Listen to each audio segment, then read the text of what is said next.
Here's an update on the Uber Lyft sex abuse cases. We have Bellwether trials scheduled to take place soon, one in September and one in October, which is right around the corner. These are supposed to take place in California and Tennessee.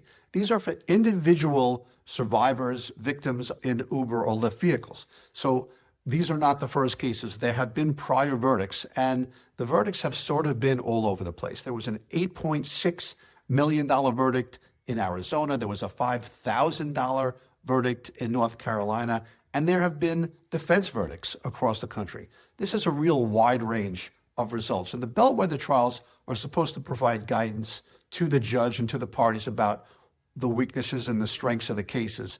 So the judge is trying to get the parties to agree on future Bellwether trials that will give more guidance as to what is meaningful and where are the strengths and weaknesses, because the goal really is to have a global settlement. There are thousands of claimants and people making these claims about being abused in Uber and Lyft cars. The goal would be to have a global settlement. So the judge is working hard to get that accomplished.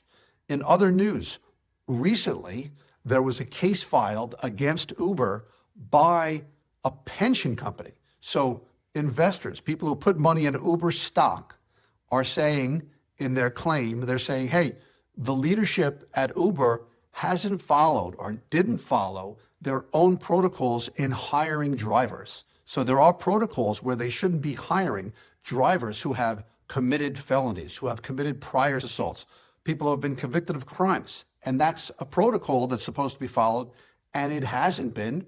So this pension company said, hey, you're not following your own protocols.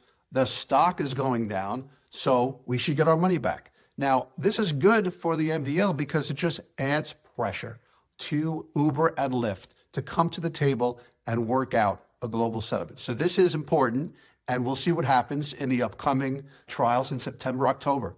That's the latest update, and we'll keep you posted about what happens in those trials.